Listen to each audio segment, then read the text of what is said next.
Me again. Hey, now where were we? This past summer, I did something I have never done before, and it was terrifying and nerve-wracking and totally ramped up my already high anxiety. And it turned out so great, I think, if I do say so myself.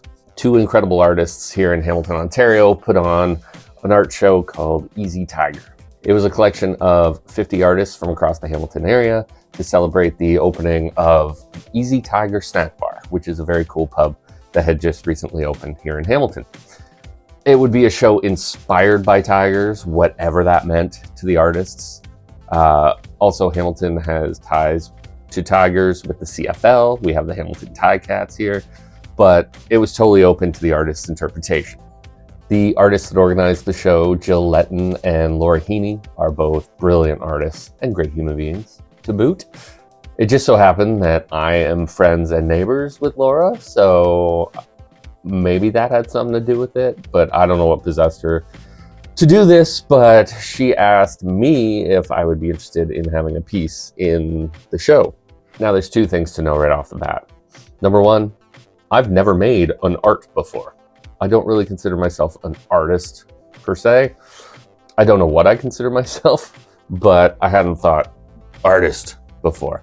Number two, I certainly have never had anything in an art show before. My wife is a brilliant artist. I've been to many of her shows. We have lots of friends who are great artists. Hamilton is an incredible art city. So there's art shows going on all the time. Been to plenty, love them. Never thought I would be in one. So this was all brand new and freaky. My knee-jerk reaction, in all honesty, was hells no. There's no way. Like, I don't have anything to contribute to this. I encouraged my wife, Breeyn, to be in the show because she's great and her work's incredible.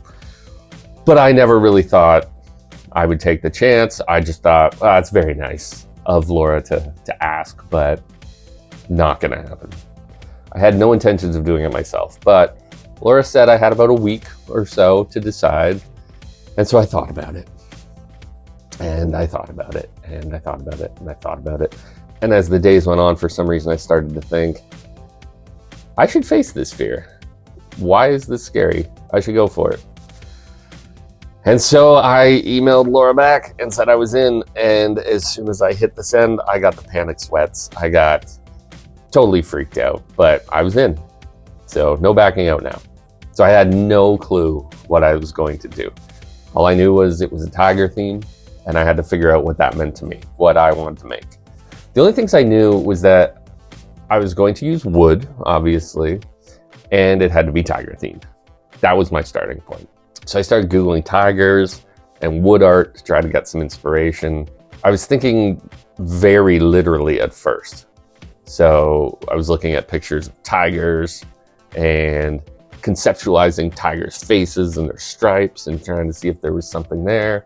I got pretty far down that road on some tiger images, and I thought I'd build a walnut frame with some brass splines. I don't know why that came to mind, but it did.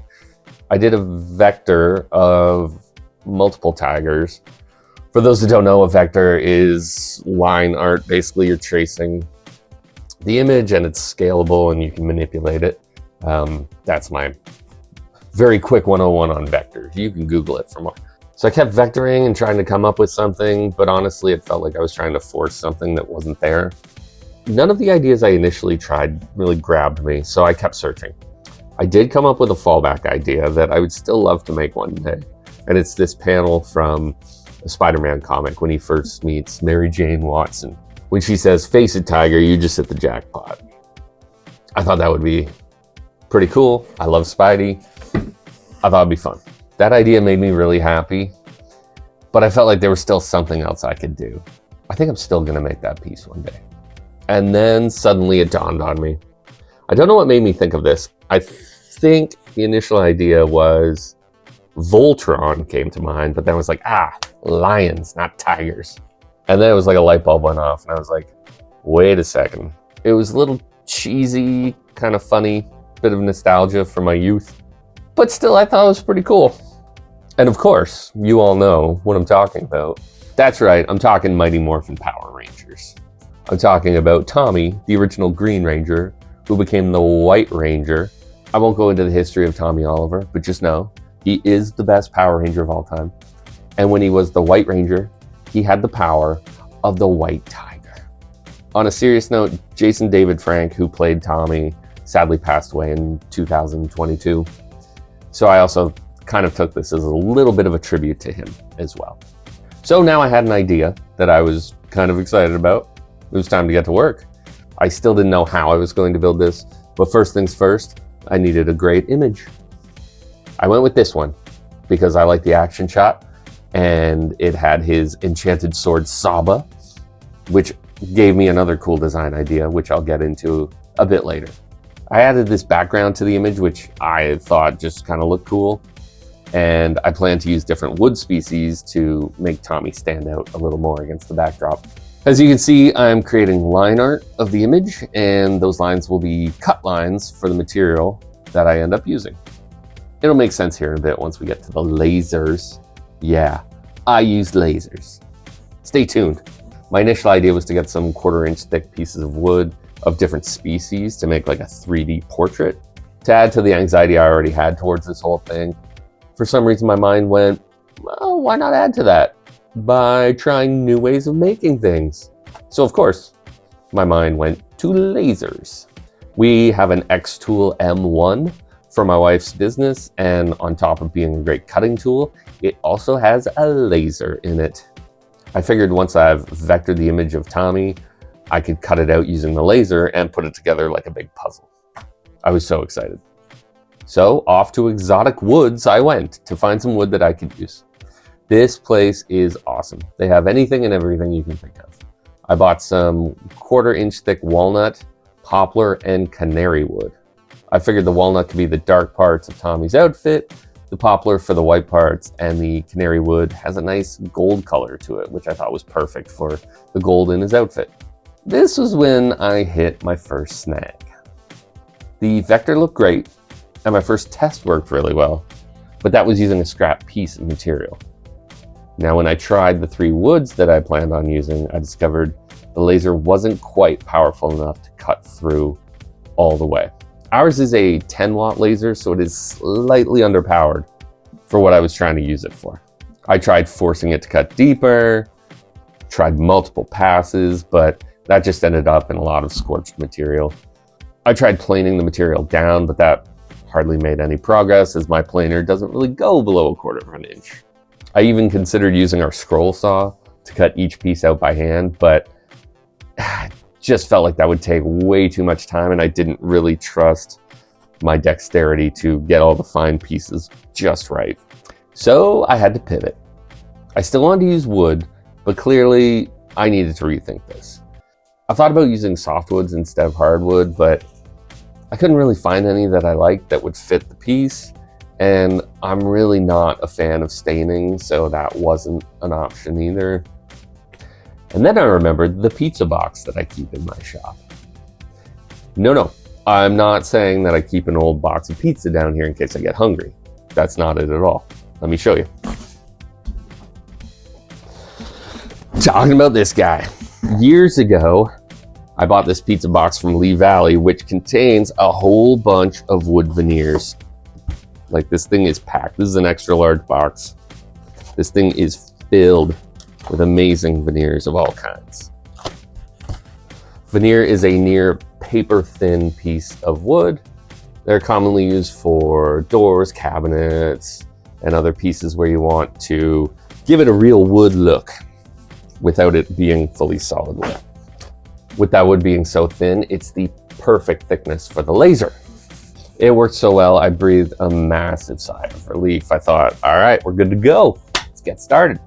So I got to work now breaking up the vectors into individual pieces so that they could be cut, and I grouped them all by color to make it easier to batch. From this point on, it was painstaking, a little tedious, but really fun for me. I got to just put this giant puzzle together. Once I got the head assembled and I saw how cool it looked, I was really excited. This is the actual head that I first put together for the piece. Got some walnut in there, some maple, and some pine. And then this silver Well, that comes later. I'll tell you about that in a minute. Here's his torso. And there's his arm with Saba. I was really happy with how this came together. I thought it looked really cool. All the pieces fit. But there was just something that was still lacking. It felt, with all due respect, Tommy, it just felt a little bland. It was just different shades of brown. And the Power Rangers were vibrant and colorful and bright. And this just wasn't hitting it. This was the second snag I hit in this process. So, back to exotic woods. I didn't know what kinds of wood I was looking for, but I just wanted something that popped a little bit more than this. And to my utter shock, I found myself gravitating towards dyed veneers. Again, I'm not a guy who likes stain or coloring wood, but as soon as I saw this, I was like, there's your gold. As soon as I saw this, there's the black. All the colors I was looking for, they had. These are just regular veneers that have been dyed. And then for the sword, I got some silver. And there's some purple for the backdrop. To say I was conflicted is an understatement, because as a woodworker, two of the principles that I tend to adhere to are make as much as you can with hand tools, only relying on machinery when necessary. I genuinely love hand sanding and chiseling by hand planing, that sort of thing. But for this project, the laser just felt like the right fit to get the precise detail I was looking for. The second one is I never like to stain wood or change the color of it really in any way. I feel nature does a better job than we ever could to make it look great, so I just leave it as is. So here I was using technology first and dyed veneers. Apparently artist me does things a little different than woodworker me. Who knew? Not me. Anyways, with my new colorful veneers in my possession, I started over, cutting out all the pieces again and assembling them. Just like the first time, I did the head first, and that got me really excited for how this would turn out.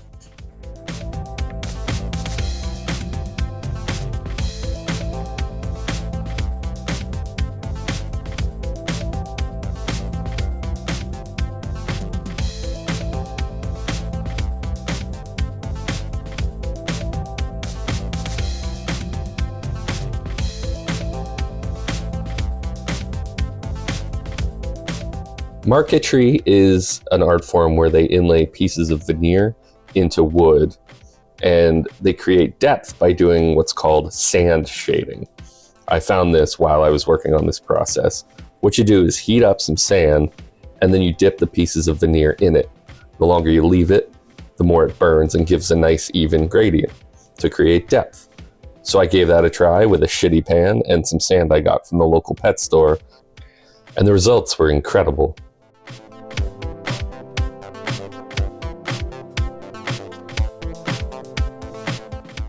So finally, after a few hours, it was all ready for the most nerve-wracking part, the glue up.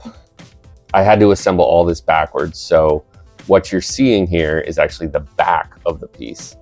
This gets pressed onto a 3/4 piece of plywood, which has a thick layer of glue added to it. No turning back now. I added the glue, pressed the piece down, and rolled it out to try to make sure it laid as flat as possible. I added clamps and this Rubbermaid bin full of scraps to help keep pressure on the piece as the glue dried. The next day I came back and removed all the weights and got to work removing a ton of blue tape. Even though the piece is now glued down to the plywood, it's still very thin wood, so the fibers can get peeled up with the tape, which is not at all what I wanted. So I took my sweet ass time carefully peeling each piece of tape up individually.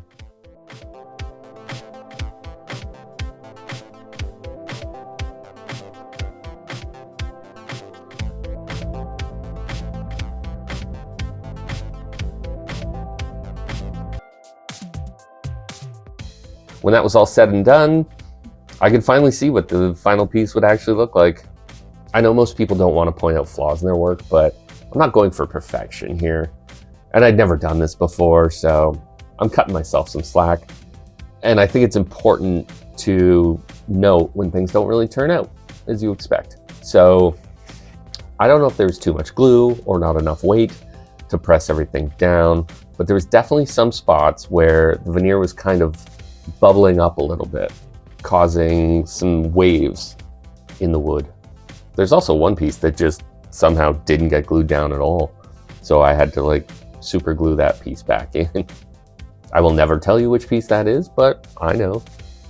Realizing at this point, there was really nothing I could do about it, I was surprisingly calm. I wasn't freaking out. I just thought, all right, I'm gonna lightly hand sand this to try to get some of the ripples out. But that in itself kind of caused another little snag. The veneer is so thin, you can't sand it too much because it'll literally just wear away. And I didn't want the color to fade either, so I could only do a very light pass of sanding and had to just make my peace with it and move on. Now it was time to trim up the piece to its final dimensions. And this was a little awkward as well because I didn't glue the piece down square on the plywood. I didn't have a straight edge that I could just ride along the fence of my table saw to trim it perfectly, so I had to get a little creative. I used some shims and things like that I won't get into, but it actually worked out pretty good. I got one straight edge that I could then reference for the rest of it. Now this is the part where the design idea I mentioned earlier comes into play. I had this idea as soon as I found the photo of Tommy that the sword could maybe protrude out of the boundary of the piece. I trimmed off as much as I could with the table saw, and then I took it over to my bandsaw. I couldn't accurately cut the whole thing out on the bandsaw because of the size of my machine, so I just took out as many chunks as I could, and I moved over to good old trusty hand tools. I used a combination of saw and files and sandpaper to shape the sword without taking off the veneer. Yeah, it took a long time, but I'm really happy with how it turned out. I considered painting the edges black of the frame to hide the plywood layers, but I actually just really liked the way it looked, so I left it. I did a final sanding of everything just to make sure it was all uniform, and all that was left was to add my Woodbeard finish. This is a simple mineral oil beeswax finish that I made, and you can buy over at my website, linked in the description. And with that, Tommy was done. After taking multiple photos, I packaged him up to get ready to deliver him to the gallery. The gallery is called B-Side Gallery, and it's in the back of this really cool pub called Farside here in Hamilton. Farside is the sister pub to the Easy Tiger snack bar, which we were celebrating with this Easy Tiger art show. Dropping it off was incredibly nerve-wracking because I've never deliberately set out to make a piece of art, and now I had to show it to people. I legitimately do not know how artists do this regularly. Just the thought of having to show this thing I made to people was intense. Thankfully, Laura and Jill were there, and they're incredibly kind and were very complimentary about the work, which was just a huge sigh of relief. I mean, when people you respect and admire for their skill appreciate something you've done, that feels pretty damn good. The show was about a week later, and it fell on what is known as Art Crawl here in Hamilton. Art Crawl is a monthly event that happens on James Street North here in Hamilton, where for one evening, the whole street shuts down and there's makers and vendors in the street. The galleries and restaurants are all open. It's just kind of a big block party. It's really fun. It was also like 35 degrees Celsius, which if you convert that to Fahrenheit is a lot. So I was incredibly anxious about this event. There were so many people there. It was so hot and sweaty. It was a crazy night, but I had some really great friends show up. I got to meet a lot of the other artists, and it turned out to be a really great time. This is my wife Breeyn's piece in the show, which really deserves a video of its own sometimes. Hopefully she does one because it deserves its own story. I'll just say we bought the scroll saw so she could cut this out piece by piece. She had never used a power tool before. This is just incredible.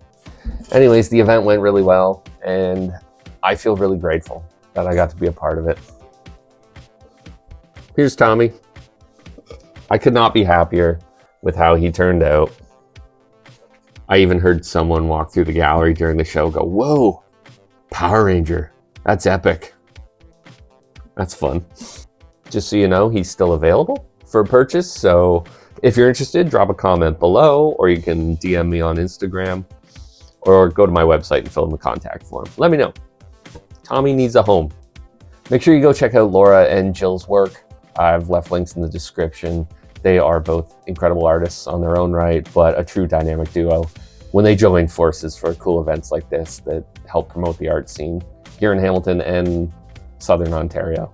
They did very kindly invite me to participate in their follow-up art show, but I had a few woodworking projects on the go, and to be honest, my anxiety hangover hadn't subsided yet, so I just felt like I needed some more time to decompress from this one. Maybe someday I'll do another art show, who knows? So what do you think? Do you like Tommy? Do you think I could have done things better? Do you have any questions that I haven't covered in this that you'd like to know? Leave me a comment below and let's have a chat. I'll catch you on the next one.